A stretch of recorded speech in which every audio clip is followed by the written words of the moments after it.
BRS మాజీ MLA Balka Suman hot comments చేశారు. రాబోయే రోజుల్లో మళ్లీ చెన్నూరు నుండి కాబోయే ఎమ్మెల్యే మంత్రి తానే అవుతారంటూ ధీమా వ్యక్తం చేశారు. గ్రామాల అభివృద్ధికి బీఆర్ఎస్ పునాదులు వేస్తే రిబ్బన్లు కట్ చేస్తూ ఆ అభివృద్ధిని కాంగ్రెస్ ఖాతాలో వేసుకుంటున్నారని మండిపడ్డారు. చెన్నూరు ఫామ్ ఆయిల్ ఫ్యాక్టరీ కోసం తెచ్చిన నిధులను దుర్వినియోగం చేసిన ఘనత మంత్రి వివేక్కు దక్కుతుందని బాల్క సుమన్ విమర్శించారు.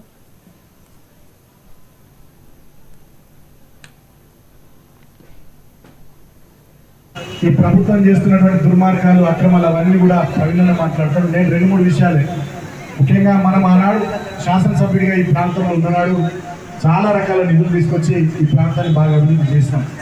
సంక్షేమం కేసీఆర్ గారి నాయకత్వంలో బ్రహ్మాండంగా తీసుకున్నాం. నేను ఎక్కువ మాట్లాడే అన్నం ఉడికిందా లేదంటే 2 మెతుకులు తీసుకొని ఇట్లా అంటే ఉడికిందా లేదా అర్థమైంది. మన పనికేర్పు నిదర్శనం ఈ ఫ్లైఓవరే. ఈ ఫ్లైఓవర్ జాతీయ రహదారి శాంక్షన్ చేయించినాం.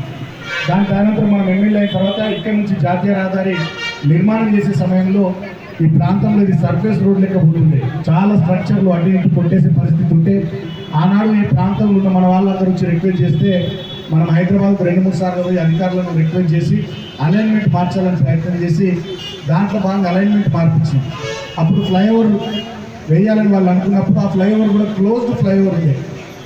దాన్ని కూడా మనం 6 నెలలు పని ఆపి మళ్ళీ వాళ్ళతో చర్చించి పిల్లర్లతో మాకు ఫ్లైఓవర్ వేయాలి, లేకపోతే మొత్తం మూసేసినట్టు అవుతుంది, క్లోజ్ అయిపోతుంది, దుర్మార్గం ఉంటుంది, మా మనవరి పట్టణం ఇక చూపుకే మంచిగా ఉండదు, అందంగా ఉండదని చెప్పి వాళ్ళతో రిక్వెస్ట్ చేసి కొట్లాడి ఒక దశలో 6 నెలలు ఈ పని ఆపించిన నేను ఎమ్మెల్యేగా అన్నాడు. 6 నెలలు ఇక్కడ పని ఆపిస్తే వాళ్ళు దిగివచ్చి జాతీయ రహదారి అథారిటీ సంస్థ వాళ్ళు దిగివచ్చి 42 కోట్లు వాళ్ళకి అడిషనల్ భారం అయినా కూడా